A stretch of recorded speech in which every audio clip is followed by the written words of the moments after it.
fry 2 onions in oil. So here you've got ginger, garlic and 4 chilies. And I've put about a tablespoon worth of salt in there too. Give it a nice mix.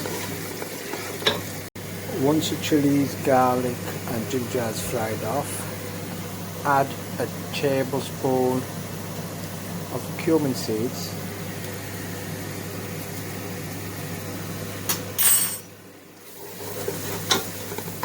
and fry for a few minutes. Keep stirring so it doesn't burn. Then add some turmeric, some tandoori powder. These are all half tablespoons. Some coriander powder, some garam masala, just a bit extra garam masala, and a bit of chili powder.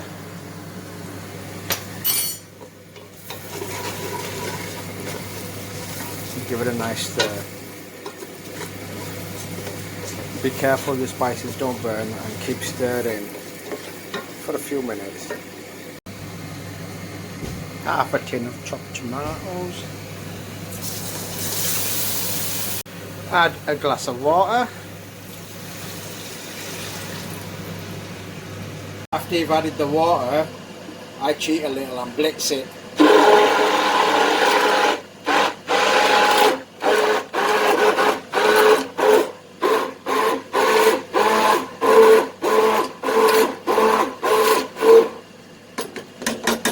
If you need to, you can add a bit more water if it's too thick. And then let that simmer for about 10 minutes. About 10 minutes you'll see the oil separating and it'll be floating on top, so that's a sign that it's done. And plus, because we blitz it, you don't have any bits of chili or garlic and stuff floating around, so it is quite nice like that. Add the chicken. This is about £5 in money, boneless chicken. Give it a good stir, get it all coated, and keep frying this off now until it's cooked, or just keep frying it unless you want to add something else like I'm doing, which I'll show you in a few minutes. It's separating from the chicken. It's gone a bit tender now. You can get these big chilies, put a little split in the centre of them,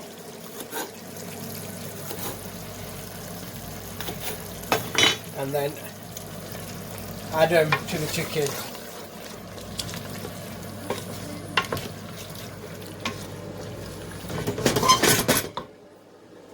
About 5 minutes of simmering, still the oil's separated.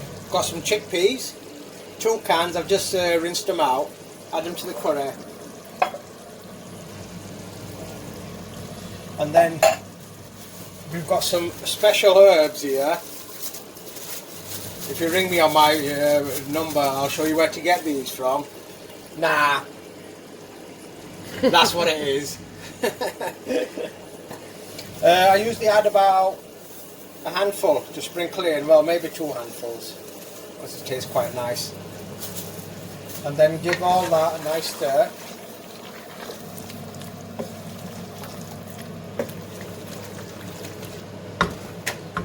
Get some water in there,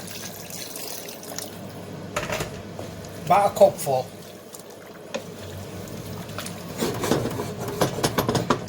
Now let that simmer.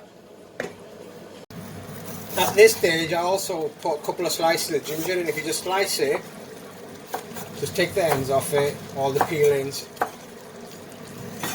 then just slice it in strips.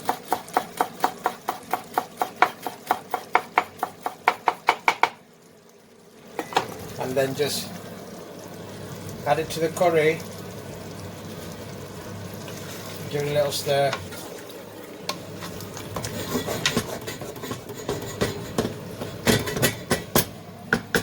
And then let it simmer again.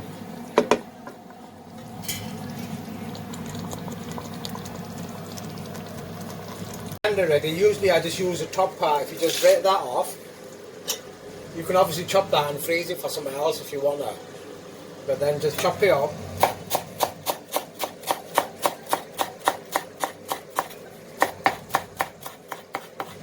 and then I just put that in a bowl of water, so it just cleans any dirt off it or whatever.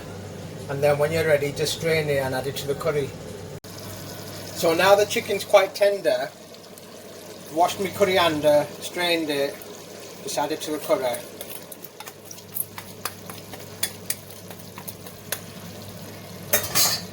If you want, you can add some more water. I like it a bit runny because obviously my wife likes a bit of rice. So add a bit more water. Give it a stir.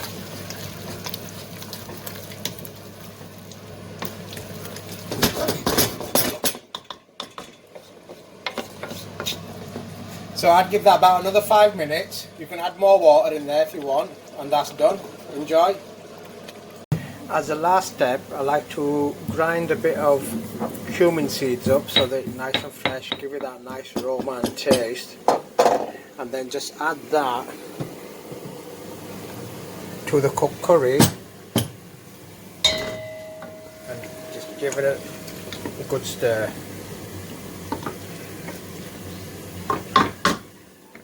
And that's it, ready.